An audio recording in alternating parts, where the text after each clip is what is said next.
Hey guys, welcome to another episode of the MuscleMind podcast. Matt Foster here. We've got the gorgeous Cody Robinson with us here today.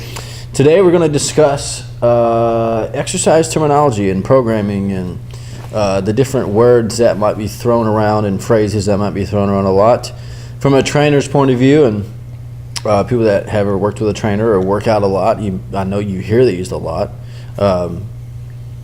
How's it going, Cody? I'm good. I was just kind of rattling through a bunch of different terms. There's a bunch of them. People don't understand or they hear, and we're going to just kind of run with it today, Yeah. I think. We're going to start with because I get asked a lot, kind of about programming and what sets and reps mean and what superset means, triset, giant set, Sure. hypertrophy, whatever. Yep. We're going to start real basic with sets and reps, which, if you have ever followed a workout program, seen an exercise program online, someone's given you one, seen workouts on the board, whatever, you see sets and reps. So why don't you explain a little bit what sets and reps are? So reps is repetitions. How many times are you going to do that particular movement? So if you're doing a bicep curl, it says reps, 12, you're going to do that 12 times. Boom. Sets is how many cycles, I guess you could say, or technically how many times you're going to do that. So if it's 3 sets of 12 reps, you're going to do, one set, 12 reps, rest for however much time period. We can definitely get the rest period. That's what I was going to piggyback off that. And then go two sets. The second set be 10, 3 sets be 10. But you'll have other types of different programming that Matt will probably talk about some, as far as drop sets, trisets, how they kind of affect each other. Right. But anyway, reps and sets. So boom. All right. Yeah. So we got sets and reps. You know what those mean. Rest period. So if it's 3 sets of 12 bicep curls, 30-second rest period between sets. And so this is funny because I knew this was going to come up because, there's going to be different kind of philosophies, and there's different research that kind of supports, rest periods? A lot of rest good periods. grief. That's a whole. But we're just kind of describing. Just the terminology. So so if you have the rest, usually it's going to be between sets. Between those sets. So like you said, set of 12, you want to do 30. I usually go 45 to 60 seconds between a 10 to 12 set range for hypertrophy. Not wanting it to completely recharge or whatever. But then there's also rest periods between exercises. A lot of people get confused on this, I think, because they'll think if I'm doing a 30 or a 45-second rest between my bench press, and then so the next thing I have in line is a chest fly, they think they only have 30 to 45 seconds rest to hurry up and get to the next exercise. Right. Well, you actually can have 2 or 3 minute kind of window to change over. So it all depends on the programming and kind of how it's set up. So sets, reps, we know what those mean. We understand what rest periods mean. They can be placed anywhere between sets. They can be placed in between exercises. They can be placed between wherever it is within that program. That just means where you're allocated rest. Now there's different types of rest, obviously. Active rest, there's static rest. Active rest could maybe mean doing jumping jacks or something like that. Could be considered an active rest. Or some type of cardio, like a walk or a jog or something, as your body and your muscles are recovering. So you're getting a fresh blood flow to the muscle fibers to recover. Like a lot of times with my ladies, we'll do like 5 sets of 10 on barbell squats with a 30-second active recovery of jumping jacks. Sure, yeah. So that's letting the muscles you're actually working rest and recover while you're keeping your heart rate up, so on and so forth. Right, and active rest can be within the workout you're talking about, and the active rest that I was kind of talking about a second ago was more so of like between workout days. Right. So you can sure. A couple ways you can look at active rest. But that's why I was excited that we're going to do this one, because I knew we'd have a couple different angles that we might go for. So go ahead. No, go ahead. All right, so I was thinking about where people get confused with like supersets and then compound sets. So supersets, a lot of times it's easiest examples. So most cases you're going to do two different exercises back to back, and it's usually going to be opposing muscle groups. So for example, and you may have a little bit different thought on this, but this is the way I was taught. So like if you're going to do a superset of bicep tricep, you'll do a set of whatever, 10 to 12 reps of bicep curls, and then you'll go right into a set of 10 to 12 reps or whatever of like tricep extensions. Yep. A compound set is you do 2 sets for 2 different exercises, 2 sets for the same muscle group. So it might be you'll do 1 set of cable bicep curls, and then you'll go right into another set of like rope hammer curls or something like that. Yep. So anyway, feel free to go from there. Yeah, I do a lot of supersets in my training. Supersets, 2 exercises back to back, usually without rest. Obviously, you can throw rest in there if you want, but traditionally it's without rest. Right. A tricep would be 3 exercises back to back to back, again, usually without rest. And then a giant set would be 4 exercises back to back to back to back. 4 plus exercises could obviously be more, then you kind of get into a circuit style training, but giant set, 4 exercises back to back to back without rest. And again, it's kind of broken down into sets again. So if you have a tricep of 3 exercises, you're going to do those back to back to back without rest, and you're doing like 3 or 4 sets. So that's kind of how what those terms. And I get asked those a ton. What's a superset? Heather Brown asked me today, what is a superset? Yeah, and that's basically what it is. Superset's 2 exercises, tricep's 3, a giant set is 4 or more. What about compound movements? Compound movements as in like squat, deadlift, bench. Yeah, I mean that's compound movements are basically a staple in any kind of workout program. So per scientific studies for years and years and years, compound movements, you burn fat all day long. So those are very important exercises that usually work more than one muscle group at a time. Right, yeah. Squat, barbell squats, bench press, deadlift, shoulder press, those type of main big muscle group exercises. Let's dissect it a little bit, because I mean, the fun part about this is a lot of people don't think about it. They think like if you do a barbell bench press, they think chest. Right. When they don't realize that that's your primary, that's your biggest group. But yeah, you're hitting your anterior, your front part of your deltoid, your shoulders. Yeah.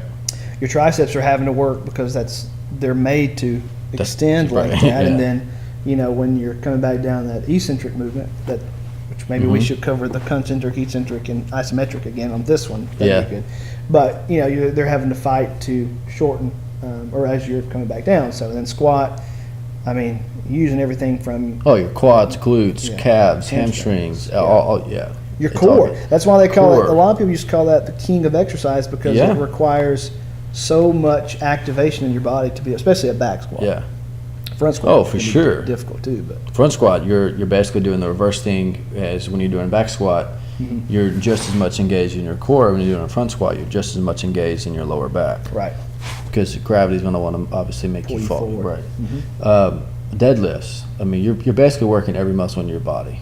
Right. When you're doing a deadlift. Yeah. If you think about the major muscle groups that you have, a deadlift is one of the best compound exercises you can do. Yeah, I mean, if you ever see a program where you're doing, it's like back day, and you're like, why is deadlift on there? If you squeeze the right spots, yeah, you're gonna hit it. And especially because of the load of it. I mean, it's just the way that you can. There's so many ways you can do that. You can do sumo squat. Well, anyway. I mean, it's all kind of There's many. Yeah. Well, I mean, sumo squats are still considered a compound movement. Right. Traditional deadlifts are considered a compound movement. Stiff leg deadlifts, to me, are considered a compound movement and one of the best things you can do for your lower body. Because again, if you squeeze at the very top and roll your shoulders back, you're engaging your back, your triceps, your biceps, your shoulders. So you're working so many different major muscle groups at once. Yeah, you think talking about stiff leg, that makes me think about how some people may not be able to control a good stiff leg because of how the strain it puts on the leg. So like if you do like an RDL or a Romanian deadlift, do you do yours straight, or do you have like a cushion in your knees, like a little bit of a bend in your knees? To me, it totally depends on the biomechanics of your body. Right. Depends on the person. Yeah. The hip to knee to ankle Right. ratio is just, talking about squats, knees passing the toes, to me that's a huge myth, because I've had an orthopedic surgeon tell me that was a myth. It is a myth. It's all about the biomechanics of where your hip to knee to ankle alignment is. I mean, my knees pass my toes, and you're not going to sit and look at me with a dead face and say I have a bad squat form, because I know I don't. Yeah. I mean, I have a very good squat form, and there's people that knees don't pass, and some people knees do pass. I mean, I think that's but to get into to talk about that. It depends on the person. If someone can kind of keep their back tight and straight and their core engaged, and now think about it, it's more of a slight bend in their knee. Okay. Yeah. Yeah. It's more of a slight bend, but I always start people doing single leg deadlifts first. Right, because that's going to cause a lot more activation and Right. stability, and once you get that, it's going to be a whole lot better on that. Yeah. Mm-hmm. I was just thinking about. That just made me think about it Yeah. because you have like traditional straight leg, and they're straight, like locked out, and that's. I don't really hardly ever do those. No, and that's just. But I'm saying old school wise, they used to have us do that. And Yep. it's, there's so much strain. That's like risk of hyperextension if you get trapped. Well, like in there. barbell good mornings the same way. Yeah. You know, I see some people, do them straight. But I think it depends on how strong you are, the load you're using, how well you are at doing mind-muscle connection with your glutes and your hamstrings. Like if you can keep it off of your knees. I think a lot of that going into compound movements too, like barbell squats. I like to change up foot placement on squats. I think it's important. Like the closer your feet are, the more it works your quads and your outer quads. The further your feet get more and more out, the more it kind of moves to the back into your hamstrings and your glutes. Would you consider like I guess technically like a cannonball squat, which your feet are really close, as a compound movement? Yeah. Would you? Yeah. Would you? Yeah, I think any kind of squat, yeah. definitely, because the biggest thing is, like you said, you're using multiple muscle groups at one time versus like isolated, like an isolated movement, like a bicep curl, leg extension. Yep. Which segues into secondary exercises, which for me or if you look at like lower body, like a leg press to me would be like a secondary type exercise. Yeah. And you have tertiary exercises, which are obviously third tier, which to me would be like a step up. Yeah. Would be considered more like a tertiary type exercise as far as how you want to set it up during the workout. So in this, I loved it. I love this conversation. Yeah. If you're doing leg day, traditionally you want to start with doing your barbell squats first. Yeah, order of exercise is extremely, extremely important. Yeah, when I think of tertiary, I'm going to go back to the order of exercise, but usually when I think of tertiary, like you said, it could be a step up, or it could be a step kind of like more detailed.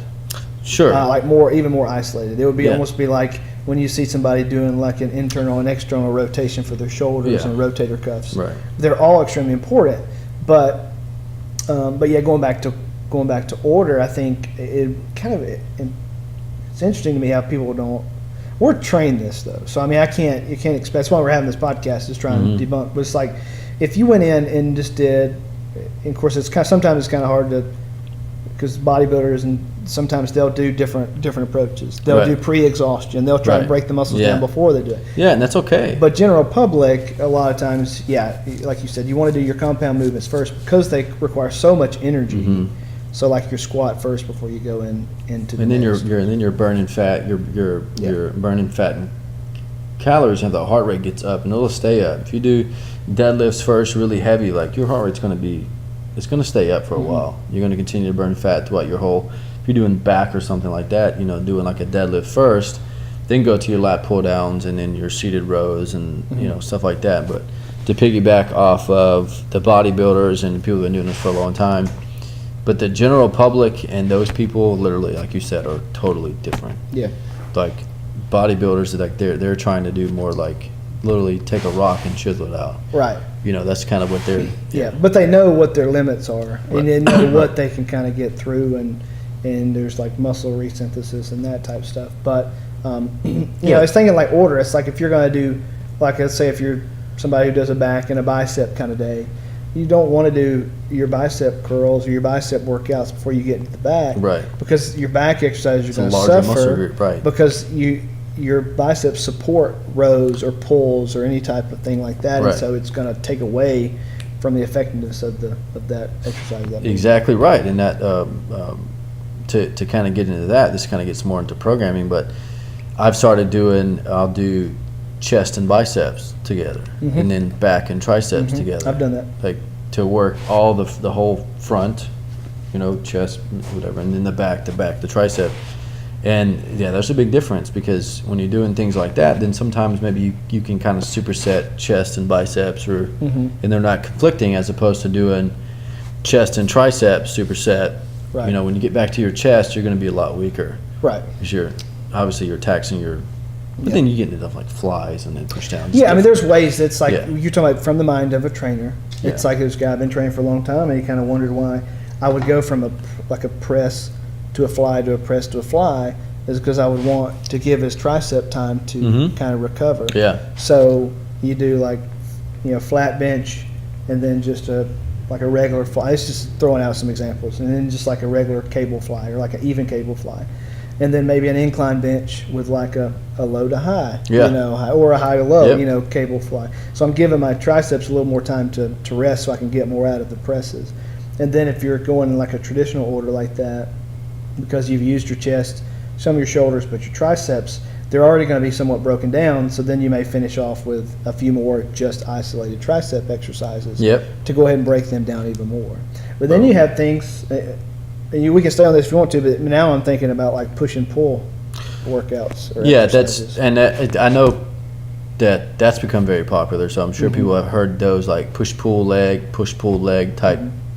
This gets into a common term of splits. So a split would be, you sitting down looking at your week and deciding that Monday, Wednesday, and Friday you're going to do a total body split. So you're only going to work out Monday, Wednesday, Friday. You're going to do total body workouts.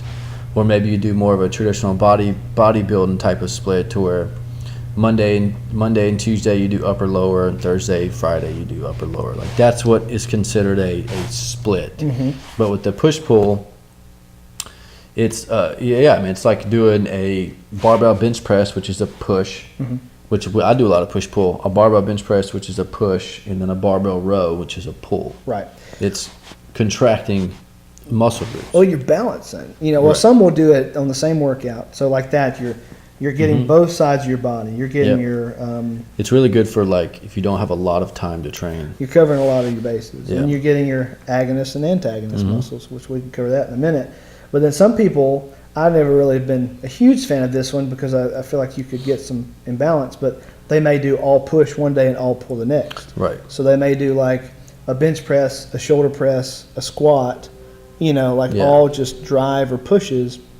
And then the next one they may go into like rows, deadlifts. Rows, lat pull downs, deadlifts, so they're pulling against their body. Right. I mean, and this stuff can get confusing, so hopefully we're answering some questions. Sure.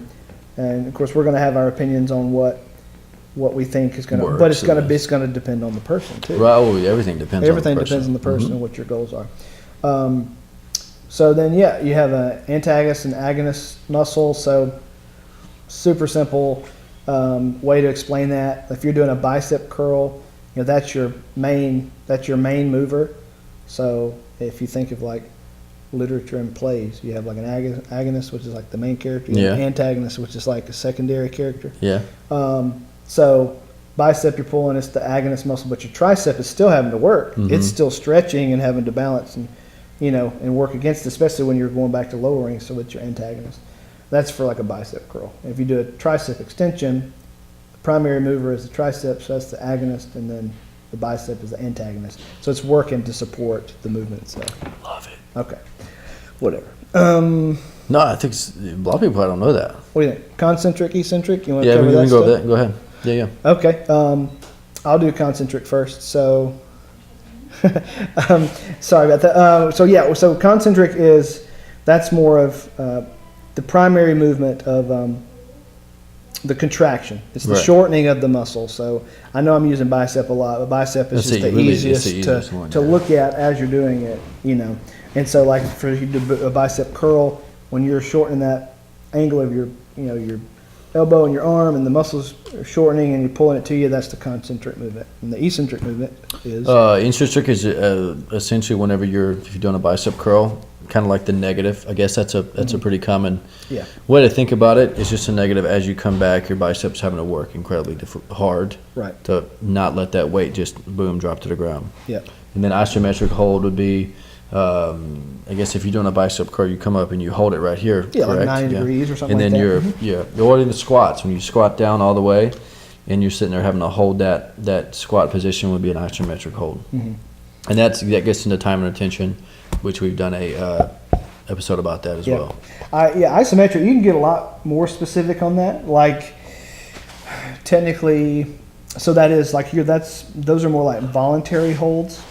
like you get to a point and then you're holding them, but you can really go one way or the other. Right. If you get like even deeper of like the foundational meaning of isometric, it's like if I'm pushing against a wall or like a wall sit, like if you're driving, right.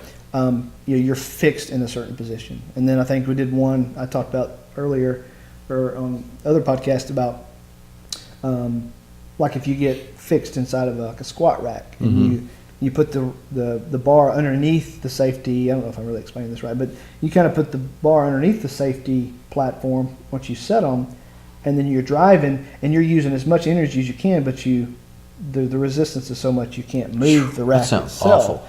But the benefit of an isometric movement like that is because your muscles are having to fight to hold those positions or to really continue to moving. So it can cause what I mentioned I think earlier too was like muscle recruitment, like muscle fiber recruitment, because you have certain dormant fibers. Yes. Well, and I'll use this example since we're kind of all over. This is fun doing this all over thing. We kind of needed this one, I think.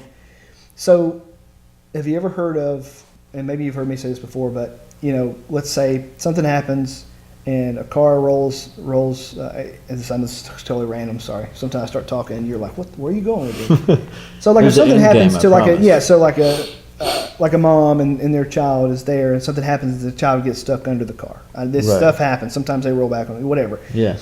But for some reason, for just a split second, the mom can actually lift the car. Now they don't tell you later that there's been all kinds of trauma to the muscle because but the adrenaline and the power of the amazing complexity of the human body, it's so high at that point. It's like basically max capacity. All of those light up just long enough to be able to rescue the child. That's crazy. That's wild. So the fact that you have a mom that's 120 pounds lifts a half a ton car, just long enough to do that, and that's just crazy. That's why we like this stuff, because it shows that you can train, you can actually tap into more and more of your body's abilities. Yeah, I mean, I think that's. Yeah, I mean, I've heard that story before, and that's kind of it's strange. Okay, what about? Kind of blows your mind. We can stay there if you want to, but what about hypertrophy and then hyperplasia? Do you know much about hyperplasia? I don't know what that is. Okay, so what's hypertrophy then? Well, I mean, hypertrophy would be the 8 to 12 rep scheme. That's more of a, I guess bodybuilding's kind of. Yeah, anytime you're trying to. Bodybuilding's kind of taking that on. They've used hypertrophy for years and years and years. Yeah. It's that 8 to 12 rep range. And then you have, which we can get into rep ranges too. Oh yeah, that's what we've talked about. I think that's a big, because people ask me all the time about different rep range, which I use it more or less for body confusion and not to let your body kind of settle into one. Yeah. Getting comfortable using one like rep scheme. Guys doing like 5 sets of 5, which is super popular with the compound movements, which we just talked about earlier, but. Yeah, I mean, there's many ways you can get into the whole rep scheme, the 5 to 8 rep scheme, the 8 to 12 rep scheme, the 12 to 15, and then 15 plus, which I use 15 plus a lot. Do you? For my ladies, yeah. Yeah, for your ladies. Sure. Well, yeah, I mean, so the way I look at it, so let's do. So hypertrophy itself. I think if you're okay, we'll start. I'm going to kind of describe hypertrophy, what it is, and then we'll kind of start at the front of the spectrum. Yeah. As far as the ranges and kind of let them increase that way, because that's kind of the way I actually learn. So, by hypertrophy, if you ever hear anybody say that, it's usually like muscle growth. You're trying to make the muscle bigger, but the muscle fibers themselves, they're just like a lot of strands. Like if you cut a muscle arm in half, and you look down at it, you've seen looks like a bunch of spaghetti all crammed together, which sounds weird. But that's what it looks like, though. But when you train at a certain level, and we're about to cover these rep ranges, like hypertrophy alone, you're trying to break the muscles down in order for them to have to rebuild, and they'll actually swell in size. It's what's called the cross-sectional muscle area of the fiber. So that actually is bigger in size. You can actually build strength without. You'll still get some size, but you don't have to get as big, so they become more dense. So it's the way that you actually train it. And just a little tidbit on whatever rep range that you're using. Let's say you are doing the hypertrophy range. You want to end in that 8 to 12 rep range, but not just grabbing a weight and doing 12 reps. Right. It has to be a specific load. It has to be right. It has to be to where you fall into that particular rep range as your last. You can't do anymore. Can't do any more than 12. Right. You cannot. You can physically not do more than 12 reps of barbell bench press. Yeah. But you can do more than 8. So you fall in that. Yeah, and that takes some tweaking to do. It Like does. some people, traditionally you think of a 1 rep max, and I don't. Now, when you train athletes and stuff like that, or if you're lifting on a regular basis and if you want to test out a 1 rep bench press max or a squat rack, you can. But it's really, you don't have to. Yeah. You can even do 3 set, 5 set. You can do. But what I usually tell people, if you don't want to go overly scientific or stress over those percentages, is kind of gauge your weight. Like if you're doing 3 sets of 12, and by that third set, if you could still do maybe 13 or 14, Right. You're not using then enough you're weight. not. So then Right. and then you can kind of adjust from there until you kind of get a good balance. Yeah. But you're right. You don't just pick it and stop because you can stop at 12. Right. If you can go to 15 or 20, your weight's not the right. Right. You're not going to fall into that particular rep range that you want to use. Mm-hmm. Right. Yeah, so it's interesting because you think about strength and you hear the 505 and all this stuff, and a lot of people think it's all going to lead to big and bulk. And it's like, ladies think that they're going to just put on mass, and that's you do. The reason you do the 15, plus is because you're above, like you're above that portion of hypertrophy. You're not stressing them Right. to the point of fully breaking them down to they'll have to get too Well, big. you're getting a toning You're range toning of them. 12 to 15, or I guess It could be 12. I mean, 12, yeah, 12 it or 13 to overlaps. 15. Yeah. And it could be that's the toning rep range. That's what I classify it. I mean, I think a lot of people would call To it keep it as simple. not resistance. What am I thinking of? Shoot. So you have power, which is usually like your 1 to 3, 1 to 5 rep range because it's super high, fast twitch muscle group. You got your strength Your phase. strength next is a lot of times can be anywhere 5 from to 8-ish. 5 to 8, and then you have your hypertrophy, which is usually 10 to 12 or 8 to 12. It's usually 8 to 12. And then you have your, why can't I think what it's called? I've always heard it's just like Yeah, that's your toning. toning. But it's It's not the right. That's I don't know why definitely a I'm bad going word blank all for of a it. sudden. But anyway, so that's kind of your range on that. I think repetition. Anyway, so and then if we want to stay there, I think rest period is key. A lot of people don't know the importance of rest periods between each one. Oh, there is definitely. Yeah. Well, yeah. And you and I, so let's do this if you want to, and I don't want to drag it out if you want to move on to something different. But I think rest period, I've actually taught people about rest periods, and their physiology is completely changed once they understood that they were either resting too long or resting too short. Yeah, that's I think a very common misuse of it is not resting long enough. Yeah. Like if you're I doing, agree. if you're doing, barbell squats, 4 sets of 8, you're gonna be in that range to where you're using a pretty good load to get to 8 reps, and resting 30, 45 seconds is probably not going to be long enough. You're not going to be able to do barbell squats at a load where that last 8th rep is you're pushing it. Rest for 30 seconds and expect for yourself to do 8 more. Right. That's not you're not going to get 8. Well, you're not going to benefit from it because you're shortchanging yourself. Right. You're trying You're to not hurry letting up your and body get into it. recover. But if you rest too long, because like the total cap on that really should be like 90 seconds Right. at the latest. Oh yeah, never let It's anybody usually rest longer for than that. no. They could, but the reason being is because when you do a specific movement, your we've talked about this before, the ATP, the adenosine triphosphate, which is what allows your muscles to contract. If you it takes about 90 seconds for all that to, I say recharge. It just is basically your body kind of resynthesizes it and gets it back up to the capacity to do the same weight you just did. Right. So if you do it too short, it's not going to be like resynthesized enough to contract and move that same amount of muscle.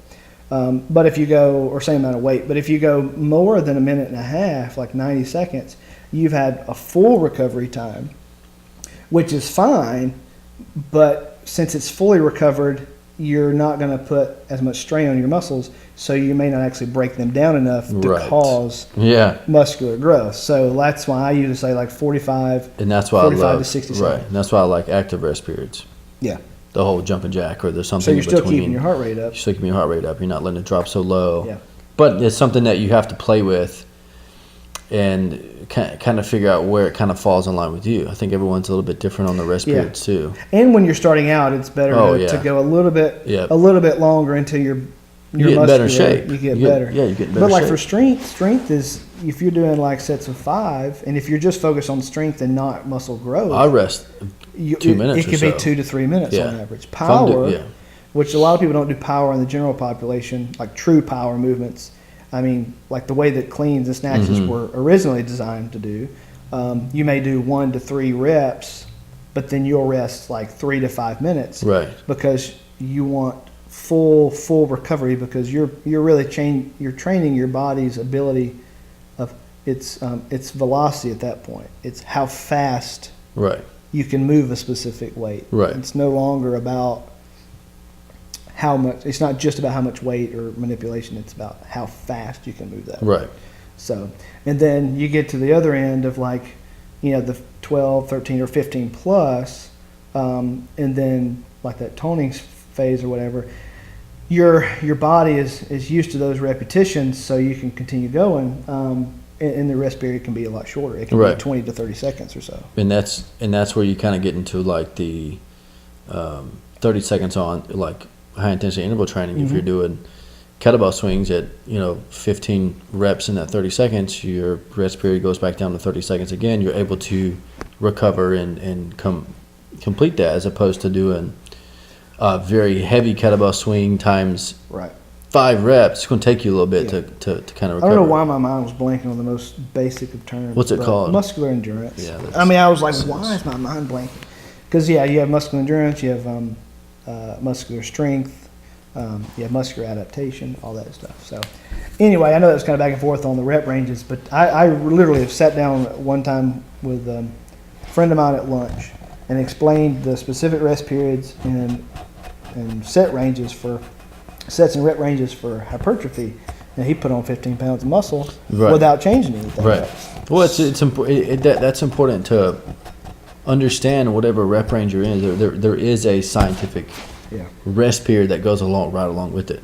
Yeah. Now, for the ladies out there that hear us talking about 8 to 12 reps, and Matt's had you do a set of 12, don't worry. He may not be trying to add a tremendous amount of mass to you.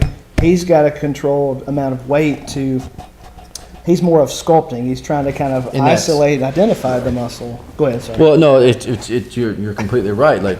Like today we had a couple ladies do barbell squats times 15, but back to times 12, but back to what we were talking about. I had them do a tricep with it. So it was barbell squats times 12, barbell stiff leg deadlifts, and then back extensions as a tricep, back to back to back. Yeah. And then they rested. Yeah, and so you're not going to be doing as much weight because you're doing so much work. So you're not going to have that kind of load that's going to make you bulky that you're concerned with. It's more of actual definition. But that last rep on all 3 of those exercises, they couldn't do anymore. Yeah. So that's kind of, and that all falls along with your trainer knowing the proper weight and knowing the proper weight that you need to be using to do workouts like that. Right. Yeah. Somebody's just throwing random stuff at you here and there. It's time to question it. Sure. And if you ask them why, and if they say just because, then I'd be concerned about that too. That's exactly right. Because that's the way I do it. Well, I don't want to look like you. Anyway. Let's see what else. Terminology-wise, I mean, there's a lot, but you can just That's a lot. That's a lot of the meaty ones for sure. Just the basic ones. Well, I mean, compounds, superset, triset, giant sets, what those mean, sets, reps, what those mean, different rep ranges. Anything pertaining to cardio? I mean, we can kind of quickly touch on hit training, which is high intensity interval training, list training, which is low intense steady state. List training is your treadmill, your elliptical, the Stairmaster to a certain extent, depends on how you do it, walking. Just something low intensity, high intensity interval training could be Tabata cycles, something timed, something that's going to get your heart rate up real quick, something intense. We've done a whole podcast on. We do have a podcast on that. If you yeah. want to look back on that, yeah. Let's see. Well, then you got different zones. Yep. Fat burning zones. That's what a lot of people will calls. That's when we talk about kind of like the list training. I think a lot of times it's meaning like your heart rate zone. Yeah, different heart rate Right. zones. That's why you hear about Orange Theory and those things. And that's why you have different color codes because that's just easier for you. But yeah, your body will respond. Like if you're at such a low percentage, if your heart rate's around 100, like if you're in your 30s or whatever, and your heart rate's around 100, that's kind of below.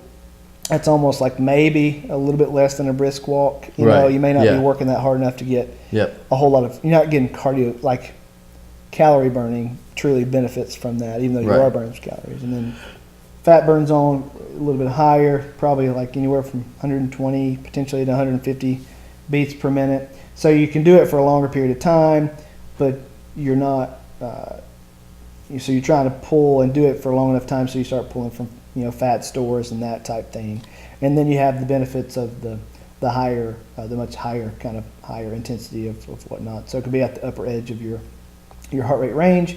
So, you just kind of blast a lot more, and so people don't really know what all to pull from. So anyway, there's just a couple of ranges on that. But. And you see them on all the treadmills. If you ever get on a treadmill, it'll say the heart rate zone. That's why they have heart rate monitors on the treadmills and ellipticals and things like that, so you can see which zone it is that you're technically falling into. I personally don't ever follow them. Right. Well, that's what I was just about to say. The fact that it's there, it don't mean you need to go and sit 7 days a week at the fat burning zone just on the cardio. If you want to change your body's capacity and even aesthetics at a much better rate, you got to mix it up. Yeah, you got to mix it up. 100% right. Let's see. That's a good one. I think that covers a lot of. I think that's a lot. I think we can always do another one if people start sending us more. Yeah, that covers a lot of the basic ones that you'll see in the gyms. If you see, look up workouts online, you'll kind of know what they mean now and kind of how they're set up and programmed out. Is there anything else you want to cover about it? I just thought about like AMRAPs, as many rounds as possible. AMRAPs, as many rounds as possible. EMOM, every minute on the minute. Yeah. AMRAPs would be, an example would be, set a timer for 10 minutes, do 10 burpees, 10 squats, 10 jumping jacks, as many rounds as possible within that 10-minute scope. Every minute on the minute, EMOM is, say you do 10 push-ups, 10 squats every minute on the minute for 10 minutes. Mm-hmm. What other type of like acronyms like that? CrossFit, because that's a CrossFit acronym. Yeah. WOD, workout of the day. Yeah. Which a lot of people use that term now. WOWs, workouts of the week. Workouts of the week, yeah. Yeah. I think it's good. I think we can continue to grab. I mean, there's so many ways we can go about it, but I think we really covered a lot of them. Yeah, it's a lot of the meat and potatoes. That's been around for several decades, but still gets confused by a lot of people. In that you're going to see. And there's a lot more. In the ones that we've covered, there's been so much research done that supports what we're saying. So it's not like it's just opinions. I say there's like philosophy sometimes on rest periods or whatnot, but that's why you have ranges. Sure. That's why you have to find what works best for you and your energy systems. But those ranges are very close to the specificity of that. And there's like, we can save a whole another podcast on like supplementation. I think even covering supplements and what supplements technically do. Like creatine's been around for 20 plus years. Well, I get asked a lot, is it am I going to fail? Is my son going to fail a drug test for taking creatine? Sure. Is creatine going to stunt growth? And like, should my son actually be taking creatine? One of the clients asked me that. I get a lot of questions about creatine. It's been around for a long time. Yeah, I mean, it's I've actually talked to the guy who's done directly. I've taken creatine for probably 7 years. Yeah. It's one of the few. It's like been tested enough. It does have a direct effect on your anaerobic exercise. It just puts water in your muscles, makes you look bigger. That's a part of it. There's a lot more. I believe it. Yeah, I know. I mean, I know you know a lot more. I know you know a lot about that too. But it does make you look a lot bigger because your body has to hold on to the water to be able to. Yeah, that is a whole different. But you can actually shorten if you're on a certain Yeah, we should do another one. That's But a whole different. but We'll just do one on yeah, supplements but itself. creatine itself, it's like it can affect your rest period. You don't have to rest. You can Right. recover much That's faster. so true. So it That's affects. very true. It actually affects your. Well, there's a lot of cycle supplements out there, like fat burners and pre-workouts and thermogenic aids and things. post-workout protein shakes if they're needed. You know, what exactly? That's a whole podcast in itself. I think supplements need to be a. Yeah. And we do that when we're not going to give one way or the other. I don't think. No. Because What we think, and if anything, we'll probably say what most stuff you don't need. We'll just share what's been shown and what people say that they're utilized for, and then it's up to you to really decide if you want to use. Oh stuff or yeah, not. I mean you got some CLAs and glutamine and ZMA. Different ZMA. stuff There's like that. all kind of stuff you can. There's all kind of stuff out there. There's a lot of different brands too, which it's just the era that we live in. People are starting these different supplement companies, and you could be very careful with which ones you choose and who you go through. Yeah. Could be a lot. Jack 3D. I remember whenever I was in the military, Jack 3D when it first came out had something in it that were making guys fail drug tests, so they had to ban it from all the armed forces bases and just stuff like that. Keeping up on the know and doing your research. But nothing's going to be better on the knowledge and the cleaner you can eat food and the way that you can intentionally use your body and eat and sleep and brain power and all that stuff. So we're always going to come back to that. Anyway, I think that's a good one. We were hammering out some episodes today, and we wanted to kind of do a brain dump, which we clearly we oozed everywhere on this stuff. Well, thanks everybody. Just pass this along, share it. Hopefully, you got some benefit out of this one. If there's certain topics or phrases that that you want us to cover in another brain dump capacity like this, we will definitely do it. Thanks so much. Thanks, guys. Have a Merry Christmas.